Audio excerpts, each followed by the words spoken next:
Friends, welcomes to Vasantham Saravanan channel. இன்றைக்கி நம்ம சேனலில் ப்ரௌனி ரெசிபி எப்படி செய்கிறதுன்னு தான் பார்க்க போகிறோம்.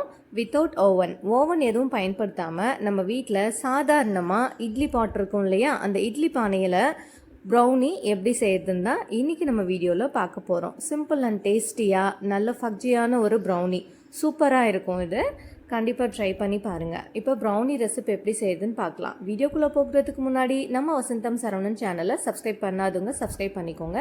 கூடவே இருக்க பெல் ஐக்கானையும் கிளிக் பண்ணிக்கோங்க.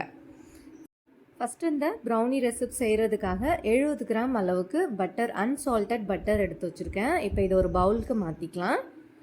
நம்ம ப்ரௌனியை சாக்லேட் பயன்படுத்தி தான் செய்ய போகிறோம். அதனால் அதுக்காக ஒரு 100 கிராம் அளவுக்கு சாக்லேட் எடுத்து வச்சுருக்கேன். நார்மலாக கடைகளில் கேட்டோம்னா பேக்கிங்னே சாக்லேட் கிடைக்கும். டார்க் சாக்லேட் எடுத்துக்கிறது நல்லது. இந்த மாதிரி பேக்கிங்க்கு மில்க் சாக்லேட் நம்ம ப்ரௌனி செய்கிறதுக்கு தேவைப்படாது. அது அவ்வளோ நல்லா இருக்காது. அதனால் நம்ம டார்க் சாக்லேட்லேருந்து ஒரு 100 கிராம் அளவுக்கு எடுத்துக்கலாம். இப்போ இந்த சாக்லேட்டையும் பட்டரையும் ஒரே பவுலுக்கு மாற்றியாச்சு. டபுள் பாயிலிங் மெத்தடில் இந்த வெண்ணையும் இந்த சாக்லேட்டையும் சேர்த்து நம்ம மெல்ட் பண்ணி எடுத்துக்க போகிறோம். இப்போ அதுக்காக ஒரு பாத்திரத்தில் தண்ணி சூடாக்கி வச்சுருந்தேன். இப்போ ஸ்டவ் ஆனில் தான் இருக்குது. இப்போ அந்த அகலமான பாத்திரத்தில் நம்ம பட்டர் எடுத்துக்கிட்டோம் இல்லையா, பட்டர் சாக்லேட், அந்த பவுலை வச்சுருக்கேன். வச்சுட்டு நம்ம இந்த மாதிரி ஒரு கரண்டியை வச்சு கலந்து விட்டுட்டே இருக்கணும். இப்போ அந்த ஹீட்லே நம்ம சேர்த்துக்கிட்ட சாக்லேட்டும் பட்டரும் நல்லா மெல்ட் ஆகி ஒன்றோடு ஒன்று நல்லா கலந்து மிக்ஸ் ஆகி வரணும். அது வரைக்கும் இதை நல்லா நம்ம மிக்ஸ் பண்ணி விட்டுட்டே இருப்போம். இப்போ ஆல்மோஸ்ட் சாக்லேட்டும் பட்டரும் மெல்ட் ஆகிடுச்சு. நல்லா கம்ப்ளீட்டாக மெல்ட் ஆன பிறகு ஸ்டவ்வை ஆஃப் பண்ணிவிட்டு இதை நம்ம தனியாக எடுத்து வச்சுக்கலாம். இப்போ இது நல்லா மெல்ட் ஆகிடுச்சு. இது அப்படியே இருக்கட்டும். இப்போ அடுத்ததாக இன்னொரு பவுல் எடுத்து வச்சுருக்கேன். இப்போ அதில் ஒரு 1/2 கப் அளவுக்கு நாட்டு சர்க்கரையும் அது கூடவே ஒரு 1/4 கப் அளவுக்கு நார்மல் ஒயிட் சுகரும் சேர்த்து மொத்தமாக 3/4 கப் அளவுக்கு எடுத்துக்கிறேன். இப்போது இதை ஒரு மிக்ஸி ஜாருக்கு மாற்றிட்டு நல்லா ஃபைன் பவுடராக அரைச்சி எடுத்து வந்துக்கலாம். இப்போ நம்ம வெள்ளை சக்கரை சேர்த்துருக்கோம் இல்லையா, அதுக்கு பதிலாக ஃபுல் அண்ட் ஃபுல் நம்ம நாட்டு சக்கரையை பயன்படுத்தி கூட செய்யலாம். நான் எதுக்காக கொஞ்சமாக வெள்ளை சக்கரை சேர்த்துக்கிட்டேன்னா, நம்ம ஃபுல் அண்ட் ஃபுல் நாட்டு சக்கரை சேர்த்துக்கும் போது இதோட இனிப்புக்காக நம்ம ரொம்ப கொஞ்சம் அதிகமாக சேர்த்துக்கிற மாதிரி இருக்கும். அதனால நான் பாதி அளவுக்கு நாட்டு சக்கரையும் பாதி அளவுக்கு வெள்ளை சக்கரையும் சேர்த்து அரைச்சி எடுத்துக்கிட்டேன். இப்போ அடுத்ததாக ஒரு பவுல் எடுத்து வச்சுருக்கேன். அதில் ஒரு மாவு சலிக்கிற சல்லடை வச்சுட்டு அதில் 1 கப் அளவுக்கு கோதுமை மாவு சேர்த்துக்கிறேன். ப்ரௌனி செய்கிறதுக்கு கோதுமை மாவுக்கு பதிலாக நீங்கள் மைதா மாவு வேணும்னா கூட தாராளமாக ஆட் பண்ணிக்கலாம். இப்போ இதை நல்லா சலிச்சு எடுத்தாச்சு. இப்போ கோதுமை மாவு சலிச்சு எடுத்தாச்சு. இப்போ அடுத்ததாக இதில் ஒரு 3லேருந்து 4 ஸ்பூன் அளவுக்கு கொக்கோ பவுடர் சேர்த்துக்கிறேன்.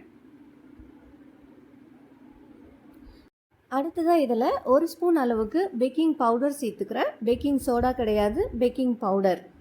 இப்போ இது எல்லாத்தையும் நல்லா மிக்ஸ் பண்ணி விட்டுக்கலாம். இது கூடவே ஒரு பிஞ்ச் ஆஃப் சால்ட் சேர்த்துக்கிறேன். பேக்கிங் பவுடர் சின்ன ஸ்பூன், குட்டி ஸ்பூனால் 1 ஸ்பூன் அளவுக்கு சேர்த்துக்கோங்க. மெஷர்மெண்ட் கப்பில் குட்டி ஸ்பூன் ஒன்று வரும். அப்படி இல்லைன்னா நம்ம வீட்டில் இருக்க ஏதாவது ஒரு குட்டி ஸ்பூனால் 1 ஸ்பூன் அளவுக்கு பேக்கிங் பவுடர் சேர்த்துக்கலாம். இப்போது இது எல்லாத்தையும் நல்லா மிக்ஸ் பண்ணி விட்டாச்சு. இது அப்படியே இருக்கட்டும். அடுத்ததாக நம்ம சாக்லேட்டும் பட்டரும் மெல்ட் பண்ணி வச்சோம் இல்லையா, அது ஓரளவுக்கு அதோட ஹீட்டெல்லாம் நல்லா குறைஞ்சி நார்மலாக இருக்குது. இப்போ இந்த டைமில் இதில் ஒரு 2 முட்டை நம்ம உடச்சி சேர்த்துக்கலாம். முட்டையை ஃப்ரிட்ஜிலேருந்து எடுத்து வச்ச உடனே நம்ம சேர்த்துக்கக்கூடாது. அதோட அந்த சில்னஸ்லாம் போயிட்டு ரூம் டெம்பரேச்சருக்கு வரும் இல்லையா, அந்த டைமில் தான் நம்ம முட்டையை பயன்படுத்திக்கணும். அதே மாதிரி பட்டரும் இந்த சாக்லேட்டும் மெல்ட் பண்ணி வச்சுருக்கோம் இல்லையா, இதுவுமே ரொம்ப சூடாக இருக்கிற நேரத்தில் முட்டையை சேர்த்துக்கக்கூடாது. நல்லா கொஞ்சம் கம்ப்ளீட்டாக ஆறின பிறகு அந்த டைமில் நம்ம முட்டையை உடைச்சு இது கூட சேர்த்துக்கலாம். இப்போ 2 முட்டையை உடைச்சு ஊற்றியாச்சு. இப்போ இதை நல்லா நம்ம கோதுமை மாவு, கொக்கோ பவுடர்லாம் சலிச்சு வச்சுருக்கோம் இல்லையா, இப்போ அது கூட நம்ம இதை சேர்த்துக்கலாம். கொஞ்சம் கொஞ்சமாக சேர்த்துட்டு அப்படியே மெதுவாக இதை கலந்து விட்டுக்கணும்.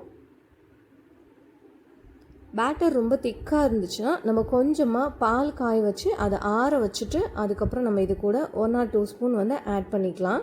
நம்ம நார்மலாக கேக் பேட்டர் கொஞ்சம் லூஸான ஒரு கன்சிஸ்டன்சிக்கு ரெடி பண்ணுவோம். பட் அந்த அளவுக்கு ப்ரௌனிக்கு ரெடி பண்ண தேவையில்லை. கொஞ்சம் திக்காக இருந்தால் தான் ரொம்ப நல்லாயிருக்கும் ப்ரௌனிக்கு. இப்போ பாருங்கள், பேட்டர் ரொம்ப திக்காக இருந்துச்சு. அதனால் நான் ஒரு 2லேருந்து 3 ஸ்பூன் அளவுக்கு பால் சேர்த்துக்கிறேன். இது கூட சேர்த்துட்டு இதை நல்லா மிக்ஸ் பண்ணி விட்டுக்கலாம்.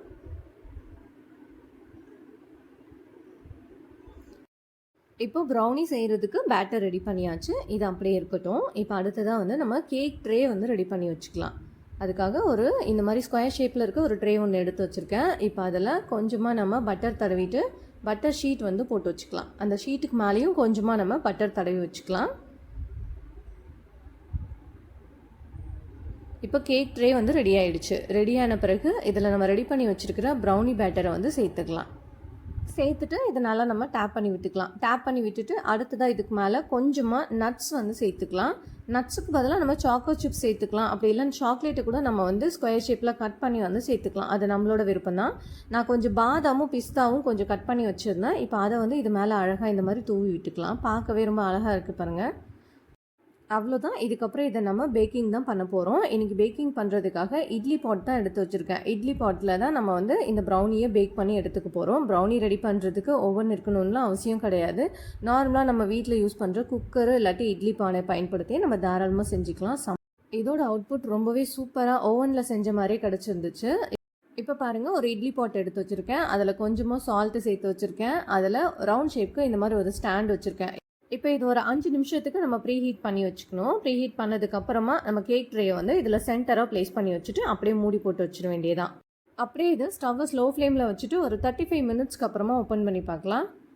பாருங்கள், ப்ரௌனி எவ்வளோ சூப்பராக இந்த மூடியை வந்து ஓப்பன் பண்ணும்போதே நல்லா ஆவி வந்தது உங்களுக்கே தெரியும். நல்லா சூப்பராக ரெடியாகி வந்திருக்கு. இப்போ ப்ரௌனி வந்து வெந்துருச்சா என்னன்னு சொல்லிட்டு ஒரு நைஃப் வச்சு செக் பண்ணி ரொம்பவே சாஃப்டாக இருந்துச்சு. இந்த ப்ரௌனி சாப்பிட்றதுக்கும் நல்லா டேஸ்டியாக இருந்துச்சு. நம்ம வீட்டிலே கொஞ்சம் நேரத்தில் வந்து நல்லா எவ்வளோ குவான்டிட்டியில் ப்ரௌனி ரெடி பண்ணிட்டோம் பாருங்கள். அதுவும் கொஞ்சமான இன்க்ரீடியண்ட் வச்சு இதை ரெடி பண்ணி வெளியில் வச்சது தான் என்னோடய குட்டி பையனுக்கு ஒரே ஆர்வம். ரொம்ப ஹாப்பி ஆகிட்டாங்க இதை பார்த்து. நல்லா கொஞ்சம் கலர்ஃபுல்லாகவும் இருக்குது இல்லையா, அதனால் அவங்க வந்துட்டு நான் தான் கட் பண்ணுவேன் அப்படின்னு பக்கத்தில் இருந்து அடம் பண்ணிகிட்டே இருந்தாங்க.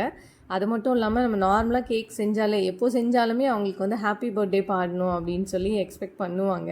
ஸோ இப்போ அந்த சைட்டே தான் பண்ணிகிட்ருக்காங்க. அதாவது அவங்க தான் கத்தியை ஒரு சைட் பிடிச்சிக்கிட்டு நான் தான் பண்ணுவேன்னு சொல்லிட்டு இருந்தாங்க. அவங்க கையை பிடிச்சி நானும் வந்து கேக்கு கட் பண்ணிகிட்ருக்கேன். வீடியோக்காக நம்ம கொஞ்சம் ஒரு ஷேப்க்கு கட் பண்ண வேண்டி இருந்துச்சு. அப்போ தானே நம்ம ஃபோட்டோ எடுத்து போட முடியும். ஸோ ஆனால் அவங்களுக்கு இதை கட் பண்ணி ஒரு பீஸ் கொடுத்ததுக்கப்புறம் தான் அவங்க கொஞ்சம் அமைதியானாங்க.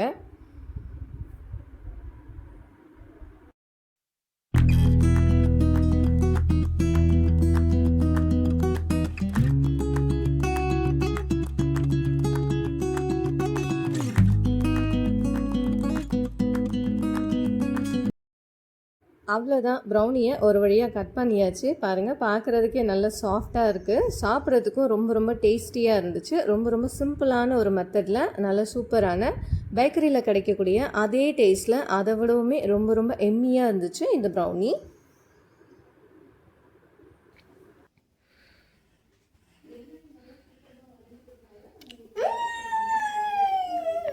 கேக் எப்படி இருக்கு? கேக் எப்படி இருக்கு? ஓகே ஃப்ரெண்ட்ஸ், கண்டிப்பாக நீங்களும் இதே மெத்தடை ஃபாலோ பண்ணி இந்த ப்ரௌனியை உங்கள் வீட்டில் செஞ்சு பாருங்கள். செஞ்சு பார்த்துட்டு இதோட டேஸ்ட்டு எப்படி இருந்ததுன்னு கமெண்ட் பண்ணுங்கள். இந்த வீடியோ உங்களுக்கு ரொம்ப பிடிச்சிருந்தா இந்த ரெசிபியை உங்களோட ஃபேமிலி அண்ட் ஃப்ரெண்ட்ஸ்க்கு ஷேர் பண்ணுங்கள், லைக் பண்ணுங்கள், கமெண்ட் பண்ணுங்கள். தேங்க்ஸ் ஃபார் வாட்சிங்.